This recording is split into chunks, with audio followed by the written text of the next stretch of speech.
कब से एग्जाम है तुम लोग का? 17 फर्स्ट डे मैथ है। देखो ये ना एकदम क्विक रिवीजन है बच्चा। तेरा मैथ का जितना भी जो आने वाला क्वेश्चन है ना, जो प्रोबेबिलिटीज का चांसेस जिसका हाई है, वो सारा क्वेश्चन हम करवा देंगे, ठीक है। चलो तो ये देख तू लोग, ये आप लोग के लिए है कि जितने भी जो एग्जाम्स आने वाले हैं ना, 17 तारीख को मैथ का एग्जाम, तो 10th का एकदम क्विक रिवीजन जिनको देखना है वो इस वीडियो को देख लेंगे। लगातार 5 से 7 वीडियोज होंगे ये, जो प्रोबेबिलिटी होगा जिसमें जिस क्वेश्चन को आने का उस क्वेश्चन को हम करवा दे रहे हैं। आप उसको भी पढ़ के जाएंगे तो नंबर्स आपके ठीक ठाक नंबर आ जाएंगे, ठीक है। चलो स्टार्ट करा जाए किससे? पहले ना स्टार्ट कर लेते हैं ट्रिग्नोमेट्री से। ट्रिग्नोमेट्री से स्टार्ट किया जाए, ठीक है जी। पहली बात तो ट्रिग्नोमेट्री का फॉर्मूलाज वगैरह तुम लोग को याद होना चाहिए बढ़िया से। सारा याद है बढ़िया से कि नहीं याद है? नाम है बच्चा ट्रिगोनोमेट्री, गोनोमेट्री।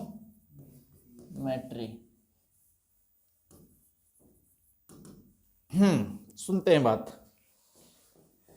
ट्रिग्नोमेट्री में बात करते हैं कौन सा ट्रायंगल का बाबू? राइट एंगल ट्रायंगल का बात करते हैं। किसका बात करते हैं? ABC। ये सारे जो सीरीज है ना, वो उन बच्चों के लिए है जो पढ़े एकदम नहीं है, जो चाहते हैं कि लास्ट मोमेंट में कुछ अच्छा सा मटेरियल मिल जाए जिससे पास हो जाएं आप लोग अच्छे नंबर्स के साथ। चलिए देखो, इस वाले एंगल को मैं थीटा बोल रहा हूं बच्चा, और इस वाले एंगल को क्या बोल रहा हूं? फाई, ठीक है। ये दोनों एंगल डिनोट कर रहे हैं, ध्यान से सुनना है। इस एंगल को पकड़ेंगे तो ये वाला क्या हो जाएगा बच्चा? परपेंडिकुलर। क्या हो जाएगा? परपेंडिकुलर। और ये क्या हो जाएगा? बेस। और इस फाई को पकड़ेंगे तो ये हो जाएगा बच्चा परपेंडिकुलर, और ये वाला क्या हो जाएगा? बेस। बेसिकली समझना इसमें यही है कि कौन सा एंगल पकड़ रहे हैं तो कौन सा बेस होगा और कौन सा परपेंडिकुलर होगा, ठीक। ये चीज को ध्यान देना है। चलिए जनरल फॉर्मूला थोड़ा बहुत देखते हैं। ऐसे एक याद करवाए थे तो लोग को याद होगा, पंडित बद्री प्रसाद हरि हरि बोल, ऐसे करवाए थे कुछ। फॉर्मूला कुछ ऐसा ही था कि साइन थीटा। अच्छा, अगर मैं थीटा लिख रहा हूं तो मैं इस एंगल का बात कर रहा हूं, ठीक है। हाँ, इस एंगल से बात करेंगे। डिपेंड करेगा कि हम किस एंगल को ले रहे हैं। अगर थीटा ले रहे हैं तो इस एंगल को पकड़ रहे हैं, और फाई ले रहे हैं तो इस वाले एंगल को पकड़ रहे हैं, ठीक है। मैं चेंज करके दिखाता हूं। जैसे साइन थीटा इक्वल टू, अरे जहाज वहाज आना बंद करना चाहिए, एयरपोर्ट ब्लॉक करवा दो। जब अच्छा बोलने लगते हैं तभी आ जाता है लोग। इस क्या है बच्चा? Perpendicular by hypotenuse. पी मतलब परपेंडिकुलर, एच मतलब हाइपोटेनियस। अब इसके लिए परपेंडिकुलर कौन सा बब्बू? ये वाला, ये साइड। और हाइपोटेनियस ये बच्चा चेंज नहीं होगा, ये 90 का अपोजिट ही होता है और ये कभी भी चेंज नहीं होगा। तो साइन थीटा लगा रहे हैं, मतलब साइन थीटा इक्वल टू इसका परपेंडिकुलर कौन सा? AB। क्या है ये? AB। और हाइपोटेनियस क्या होगा? AC। मैं जो समझाना चाह रहा हूं उस बात को समझो। मैं थीटा लिया तो ये वैल्यू आया, और साइन फाई ले रहा हूं, साइन फाई ले रहा हूं, फॉर्मूला वही देगा बच्चा, P/H ही होगा। लेकिन यहां चेंज होगा क्या? इसका परपेंडिकुलर ये वाला पार्ट है ना, एंगल का अपोजिट क्या हो जाएगा? ये परपेंडिकुलर है बाबू, तो ये हो जाएगा बच्चा BC, और H तो वही रहेगा AC। देखिए एंगल बदले, यहां एंगल थीटा था, यहां एंगल फाई था, एंगल बदले, परपेंडिकुलर चेंज हो गया। यहां AB था, यहां BC हो गया, क्योंकि हाइपोटेनियस यहां भी AC था और यहां भी AC था, क्योंकि हाइपोटेनियस में चेंज नहीं होगा। ये बात क्लियर समझ में आया है ना? एंगल बदला तो परपेंडिकुलर और बेस बदलेगा, ठीक है। चलिए कुछ और जनरल फॉर्मूला है जिसको ध्यान से देखने की जरूरत है। हाँ, पहला है साइन थीटा क्या होगा बच्चा? P/H। कॉस थीटा क्या होगा बच्चा? B/H। tan थीटा क्या होगा बच्चा? P/B। देखो ये साइन कहलाता है, ये कॉस कहलाएगा और ये tan कहलाएगा। ऊपर से नीचे से आएंगे तो इसको कॉट बोलेंगे, इसको सेक बोलेंगे और इसको कॉसेक बोलेंगे, ठीक है। आइए बात करते हैं, कॉट बात करेंगे बच्चा तो कॉट ही पलट जाएगा, बी बाई पी हो जाएगा, क्या हो जाएगा, B by P. Sec theta क्या हो जाएगा, एच बाई बी, क्या हो जाएगा, एच बाई बी। और कॉसेक, कॉसेक थीटा क्या हो जाएगा, एच बाई पी। चेंज हुआ बच्चा, tan cos sine cot sec cosec, ठीक। ये सारा चीजें मैं करवाया हूं, बस एक स्पीड वाला ये क्या है, रिवीजन है, बस देख लो इसको, ठीक है। समझ में आया यहां तक? चलिए आगे बढ़ते हैं। कुछ और फॉर्मूला है, जैसे साइन थीटा होगा बच्चा 1/कॉसेक थीटा, 1/कॉसेक थीटा। टैन थीटा होगा बच्चा, इसको दो तरह का लिखते हैं, sine theta by cos theta, और एक तरीके से और लिखते हैं 1/कॉट भी लिखते हैं इसको, 1/कॉट थीटा। आइए कॉस थीटा को लिखते हैं बच्चा, कॉट, कॉस नहीं बच्चा, कॉट थीटा को लिखते हैं बच्चा cos theta by sine theta. और कॉट थीटा को एक और नाम से जानते हैं 1/tan थीटा, 1/tan थीटा। आइए और थोड़ा सा और आगे बढ़ते हैं। 1 + tan स्क्वायर थीटा हो जाता है बच्चा सेक स्क्वायर थीटा, ठीक। और 1 + कॉट स्क्वायर थीटा हो जाता है बच्चा कॉसेक स्क्वायर थीटा, ठीक। एक है बच्चा sine square theta plus cos square theta equal to क्या हो जाता है बच्चा, 1, ठीक है। बस जनरली इतना ही फॉर्मूला इस्तेमाल करना है, ठीक। एक 90 माइनस थीटा वाला क्वेश्चन था, लेकिन इस बार ओमिटेड है वो, एंगल वाला, राइट एंगल वाला, ठीक है।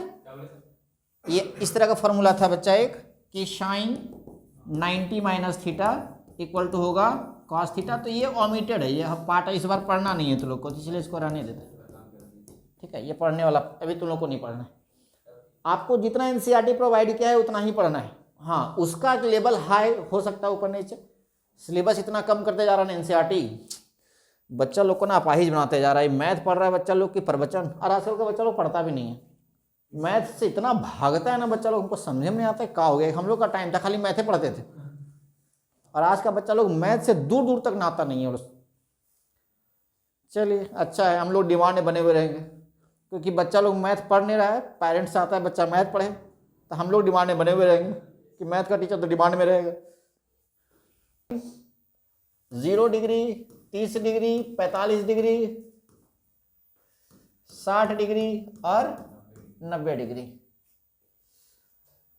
0 डिग्री का वैल्यू 0, 30 का वैल्यू 1/2, इसका 1/√2, √3/2 और इसका 1।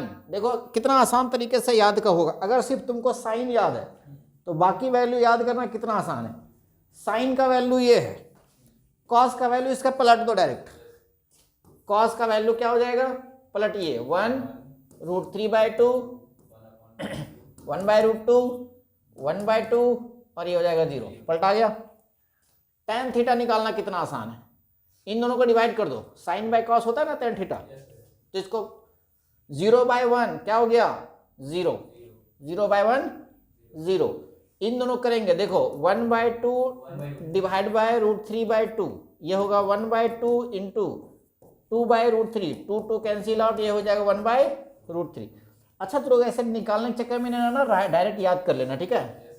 ये हो जाएगा 1/√3, फिर यहाँ क्या हो जाएगा 1, ये √3 और ये नॉट डिफाइंड, 1/0 नॉट डिफाइंड हो जाता है √, ऐसे करके आप लोग ना आगे निकाल सकते हैं, ऐसे निकालिए, ठीक है। अब सबको निकालने था, हम यहाँ बैठेंगे नहीं, ऐसे वैल्यू आप लोग निकाल सकते हैं। फॉर्मूला याद है तो वैल्यू निकालना बहुत आसान काम है, कुछ मुश्किल नहीं।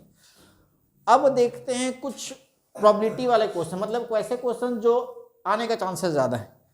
जैसे एक क्वेश्चन आपको आएगा रेशियो पर, ये फिक्स रहता है बच्चा, एक क्वेश्चन रेशियो पे पूछता ही पूछता है। जैसे एनसीईआरटी कोई क्वेश्चन है, जैसे ऐसे पूछेगा कि साइन थीटा इक्वल टू या साइन ए, ऐसे साइन ए का वैल्यू दे दिया है बच्चा मान लेते हैं 3/5, है ना। इस तरह क्वेश्चंस एक आते हैं फिक्स्ड कि एक दे दिया है, बाकी कोई पूछ लिया इस तरह से, जैसे पूछ लेगा कि बताइए कि tan A plus cot A divide bye sin A plus cot A, ऐसे करके क्वेश्चन पूछ लेगा ऐसे, ठीक है। तो वैल्यू निकालिए, यहाँ पुट कर दीजिए, जैसे कि ये क्या होता है P/H, तो P का वैल्यू है बच्चा कितना 3। अच्छा ये होता है रेशियो, तो कहीं कहीं ना बच्चा यूनिट लगाते हैं, से 3K हो गया, और हाइपोटेनियस है बच्चा 5K, ऐसे ये K इसलिए लगाया जाता है क्योंकि ये ना एक रेशियो है ना, ये कोई वैल्यू नहीं है, ये एक रेशियो में निकल के आता है चीज़ें। तो इसको ऐसे निकालेंगे, H इक्वल टू हो जाएगा, जानते हैं हम लोग P² प्लस B², ये हो जाएगा बच्चा 5K का स्क्वायर इक्वल टू P कितना 3K का स्क्वायर प्लस B का स्क्वायर, ये हो जाएगा 25K का स्क्वायर माइनस 9K का स्क्वायर इक्वल टू B का स्क्वायर, ये हो जाएगा 16K square equal to B²। Therefore B equal to under 16K square, और एक कट के आएगा, निकल के आएगा तो ये आएगा 4K, ठीक। तो B कितना निकल गया 4K। अब रेशियो निकालेंगे तो K कट जाएगा, कोई भी रेशियो निकालेंगे, जैसे हमको यहाँ चल रहा था tan का ना, तो tan इक्वल टू कितना P/B, तो P कितना है यहाँ देखो, P यही वाला है 3K, और B कितना है बच्चा अभी निकाले हैं 4K, ये हो जाएगा 4K, K कैंसिल, तो tan A का वैल्यू निकल के आएगा 3/4। तो यहाँ पे आप सेट करेंगे 3/4, ऐसे समझ आ रहा है बात। चलिए अब कुछ क्वेश्चन और लेते हैं, जैसे अब इसमें से सब वैल्यू निकालना है, कॉट निकालिए, साइन निकालिए,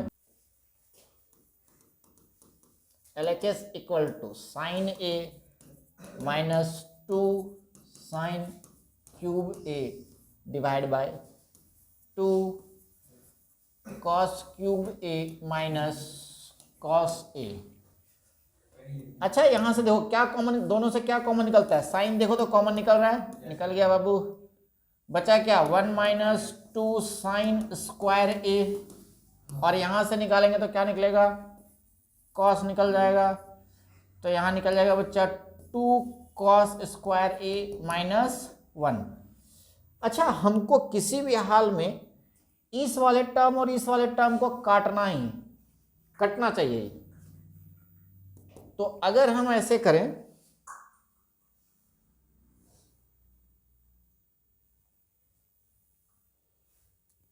इस दो टर्म को हटाना है हमको ना, क्योंकि साइन बाय कॉस टेन तो यहां आ गया है, ठीक है, sine theta by cos theta,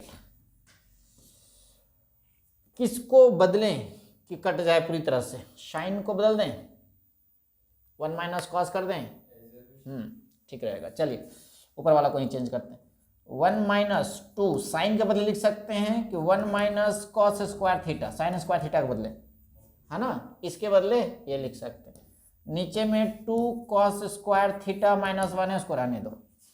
आइए ये हो जाएगा sine theta upon cos theta equal to 1 minus, ये कटाती हो जाएगा -2, ये minus minus plus cos square theta, नहीं ये हो जाएगा 2 कॉस स्क्वायर थीटा, इसको इससे मल्टीप्लाई किए, इसको इससे मल्टीप्लाई करेंगे तो ये हो जाएगा 2 cos square theta divide by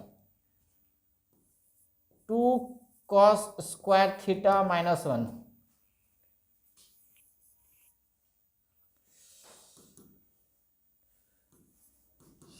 sine theta by cos theta,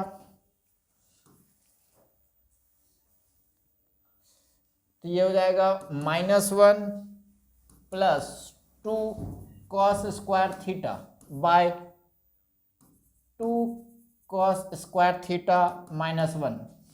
अब देखो तो बच्चा इसको ऐसे, अच्छा अगर इसको बिना पलटे काट दें कोई दिक्कत है, -1 2 कॉस स्क्वायर 2 कॉस स्क्वायर सही कर दें। चलो यूट्यूब में बच्चा लोग देख रहा है तो इसको थोड़ा सा हम एलिब्रेट कर देते हैं, वैसे डायरेक्ट काट सकते थे हम, तो 2 cos square theta minus 1 divide by 2 cos square theta minus 1, ये खत्म, ये हो गया tan theta, cos square by tan theta equal to RHS। ये है बच्चा प्रूव। ये वाला क्वेश्चन भी बहुत बार पूछते रहा है, आप लोग चाहे तो नोट कर सकते हैं। और ये जितने बच्चे YouTube में देखते हैं वो अगर अपना डाउट पूछना चाहते हैं तो इस पर आप कमेंट कर सकते हैं। आपके सारे डाउट सॉल्व मैं यहीं पे करूँगा क्लास में ही। ऑफलाइन वाले बच्चों के साथ साथ आप जितने भी ऑनलाइन यूट्यूब में मुझे देखते हैं उन सब बच्चों से मैं कहता हूं कि वो जो भी डाउट होते हैं आप बोलेंगे, मैं ना अगर आपके रिस्पांस ठीक रहे तो मैं इस पे ना लाइव आ जाऊंगा। ठीक, आपके कमेंट्स ठीक रहे तो मैं लाइव आपके डाउट्स क्लियर करूंगा। ठीक है, आप देखते रहिए। और ये मैं सीरीज जो चला रहा हूँ ना वो 10-15 दिनों का सीरीज होगा, जब तक आपका एग्जाम नहीं हो जाता है तब तक आपके डाउट्स ले। और बेसिक क्वेश्चन ज़्यादा मैं कराऊंगा इसमें, क्योंकि ये मुझे ना वो कमज़ोर बच्चों को ऊपर फोकस करना है। बहुत ज़्यादा ब्रिलियंट बच्चों का बात नहीं, क्योंकि वो बच्चे पढ़ लेते हैं कहीं ना कहीं से। जितने भी एवरेज बच्चे हैं उन बच्चों पर मैं ध्यान दे रहा हूँ। तो उन बच्चों जितने बेसिक्स क्वेश्चन होंगे ये वैसे क्वेश्चन को मैं सारे करवाऊँगा। ठीक है, तो ध्यान रहे इस बात का। कमेंट करें और सवाल आप पूछ सकते हैं। तब तक के लिए धन्यवाद।